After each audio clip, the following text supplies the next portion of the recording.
Hey guys, welcome to Vlogtober. So today guys, we're gonna make a quick, simple baked chicken, pasta shells, macaroni and cheese, and a butter croissant. So there's my shells, there's my chicken that I have thawing.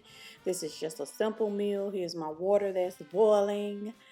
My daughter is standing here while I'm doing the voiceover watching me. But anyway guys, so I boiled the shells, and this is just a combination of cheese that I had along with like a half a cup of milk that I put the salt and pepper in already.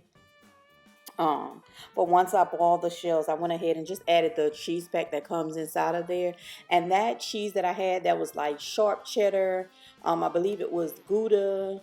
It was a couple pieces of like the sliced cheese that I had left over, just trying to get rid of stuff. Because that, I just wanted it to be a little bit more cheesier. Because, that one little pack is not enough. And then I just added like a tablespoon of sour cream in my macaroni. I normally don't, or pasta shell, should I say. Normally I don't, well, it just depends on how I feel or what type of mac and cheese I make. I'll add like sour cream. It's not something that you have to add or not, but just gives it that little extra bite or whatnot. So here I'm going to clean my chicken. Y'all, please clean that chicken. So I added, just let it soak in the vinegar and everything like that.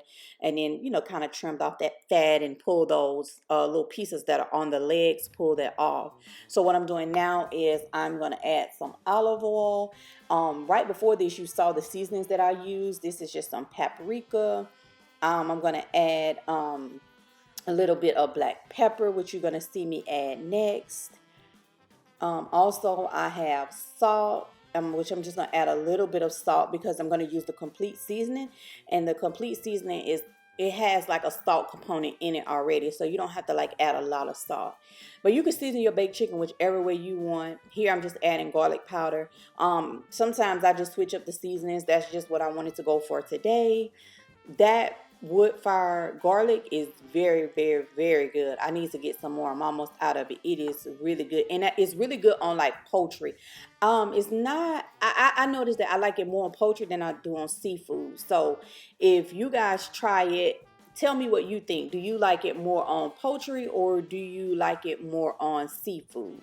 I just find that it just tastes better to me. But anyway, so now I'm adding the complete seasoning, and like I said, I like to use complete seasoning. So I mixed everything up, and I'm just gonna add a little bit of water. Of course, the chicken is gonna bake, so it's gonna make its own juice and everything like that. And then I'm just gonna add a few pieces of diced butter that I have sitting to the side. I'm just gonna put that over my chicken. Sometimes I do it, sometimes I don't. It's just all about how I feel. And then what I'm going to do is I'm just going to cover this up. I'm put it in the oven at 350.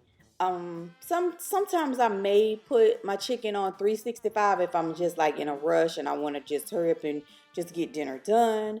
But that day I wasn't in a rush or anything like that. So I'm just adding a few little parsley flakes onto the top of it before I put it in the oven. Y'all know it's just for decoration. Don't add any flavor or anything like that. So I took it out. It was in there for about an hour or so.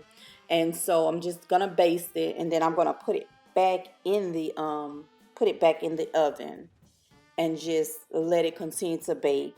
I did take the foil off at some point. I put it back in for like 30 minutes or so, and then I took the foil off of it, and so it's ready. And so, like I said, I'm just going to plate that up with some of the pasta shells that I made and just a butter croissant from Sam's. And that was our dinner. So if you guys like this recipe, please follow it. Thank you, and please subscribe.